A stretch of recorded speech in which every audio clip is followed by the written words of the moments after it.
The human mind wasn't built for this. We evolved in small tribes, making sense of a few dozen relationships and immediate environmental threats or opportunities. Now we have access to the cumulative knowledge, stories, trauma, ecstasy, rage, conspiracy, tragedy, and brilliance of 8 billion humans in our pocket.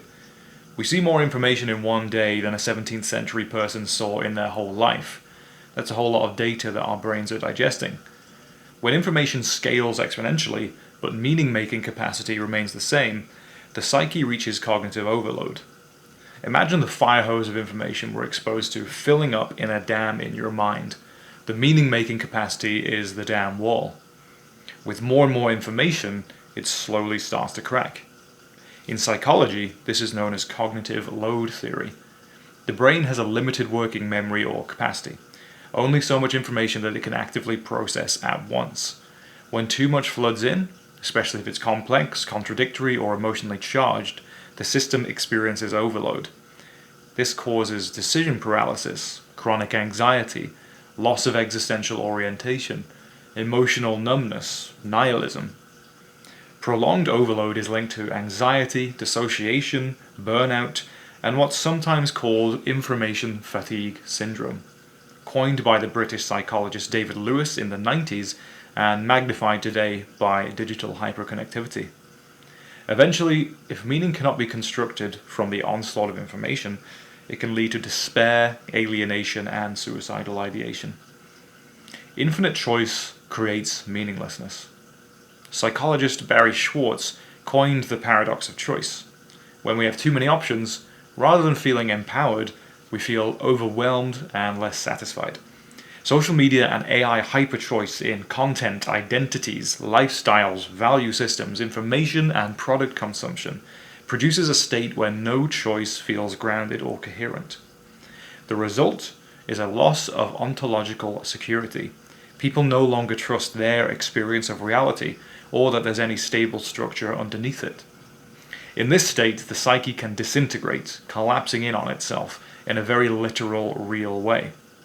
In developmental psychology, meaning-making refers to the human capacity to interpret, integrate, and emotionally metabolize life experiences into a coherent narrative. Harvard psychologist Robert Kegan's theory of adult development, from 1982 onwards, explicitly describes how humans evolve through orders of consciousness, each with a greater capacity for complexity and abstraction. As environments, especially informational ones, become more complex, individuals need higher-order meaning-making capacities to maintain coherence.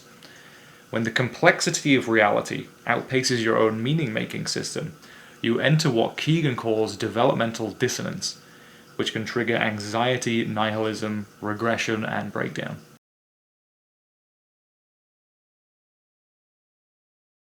AI content feeds aren't neutral. They optimize for engagement, and human beings are most engaged by outrage, fear, threat, and tribal identity reinforcement. The more you consume, the more your cognitive and emotional world narrows into extreme positions, hypervigilance, and existential insecurity. Pair that with the collapse of community and cultural institutions that historically provided containment for the psyche, and the individual is left unmoored.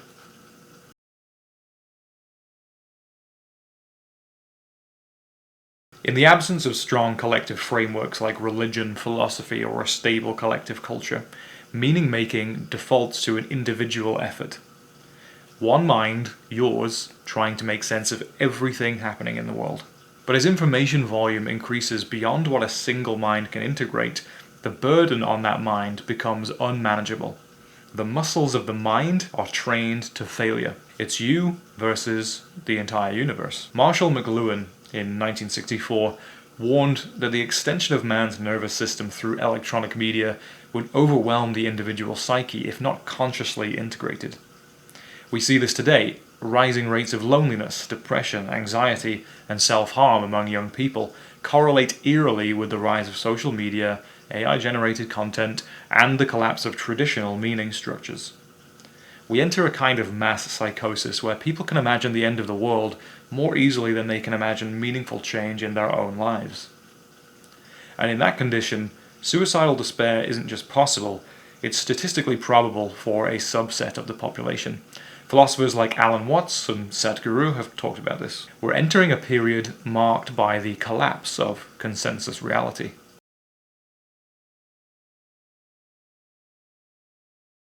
In pre-modern and early modern eras, most societies shared a central narrative, religious, nationalistic, or rational scientific, acting as a meaning-making scaffold for all the individuals. People disagreed, but within shared ontological rules of engagement.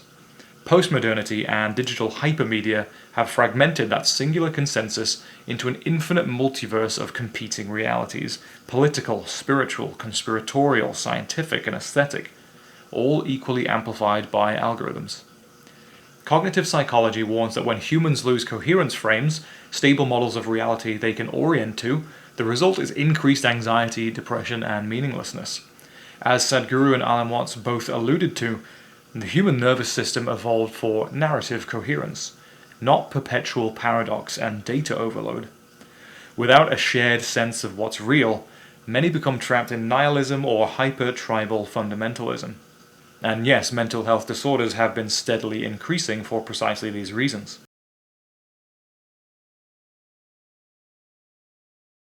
We're moving from a world of mass consensus to infinite conflicting realities, every human mind becoming its own reality. When people no longer agree on what's real, several dangerous outcomes unfold. People fall into nihilism, apathy, or hyper-individualized, solipsistic meaning-making attempts that feel hollow. People's sense of self dissolves, leading to existential anxiety and ontological insecurity, a deep, gripping fear that the world no longer makes any sense.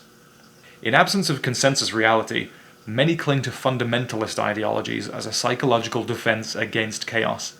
This explains the rise in online radicalization and cult-like behavior across everything from Orthodox Christianity to New Age spiritual cults. The flood of conflicting, unfiltered information overwhelms the nervous system. What the younger generation calls brain rot is an intuitive understanding of the neuropsychological damage they're absorbing. AI-generated content and deepfakes blur the line between real and artificial, eroding authentic human signal and increasing loneliness. So what can we do? We can't go back.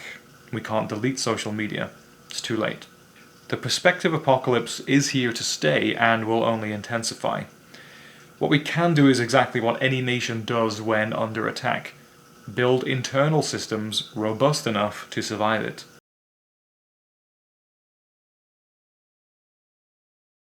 Here's where it gets interesting. Spiral dynamics, developed by Beck and Cohen in 1996, built from Claire Graves' original research. It's one of the few developmental frameworks designed to handle this problem explicitly. Its core proposition is that human consciousness, values, and worldviews evolve through identifiable stages. Each stage represents a system for handling life's complexity. Modernity, stage orange, is about success, productivity, self-optimization, science, and rationality. Postmodernity, green, transcends this, but focuses on collective welfare, transrational interests, and soul work. Each stage mistakenly believes it holds the objective truth, until the move to the teal integral stage of consciousness. The move to a teal integral stage of consciousness is a superpower. It allows you to hold multiple contradictory truths, understand systems within systems, make peace with paradox and ambiguity, contextualize your personal, social, and spiritual experience. Spiral dynamics predicted this breakdown of consensus reality, what Claire Graves called the momentous leap from first tier to second tier consciousness, where a person holds multiple competing truths without fragmentation. This is the biggest spiritual task humanity has ever faced.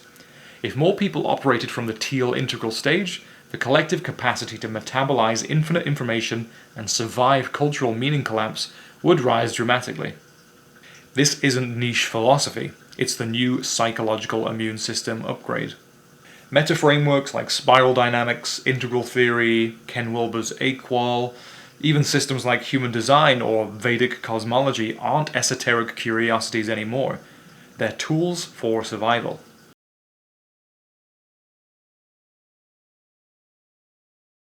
See, people who can see patterns beneath patterns, hold multiple truths at once, integrate science and myth, psychology and spirituality, and adapt their identity without fragmenting, will become the cultural shamans, guides, and meaning makers of the next decade. Everyone else will either get swallowed by ideology, collapse into nihilism, or numb themselves in endless dopamine loops of unreality. Learning meta frameworks isn't niche anymore. It's how you build psychological armor for the incoming perspective apocalypse. This is sociology, psychology, developmental theory, and metaphysics converging in real time.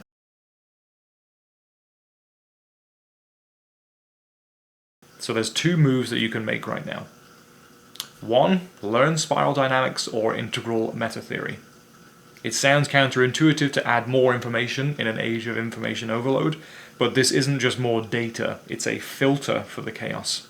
It's a map of how worldviews evolve, how systems fracture under pressure, and where you sit within the madness. It's not armchair philosophy, it's a psychological survival tool. 2. Sadhana. Sadhana is just a practice that strengthens your nervous system and restores coherence to your psyche. Call it what you want. Kriya yoga, meditation, gym sessions done mindfully, fasting, prayer, cold plunges, long walks in nature without your phone, stoic practices, art, creativity, nature immersion. What matters is it's regular, disciplined, and spiritual, in the sense that it pulls you out of the digital fog and back into your own center. The ancients called it sadhana, a psycho-spiritual discipline of your choice. I call it strengthening your spiritual immune system for the incoming perspective apocalypse. We can't stop what's coming, but we can stop ourselves from fragmenting when it does.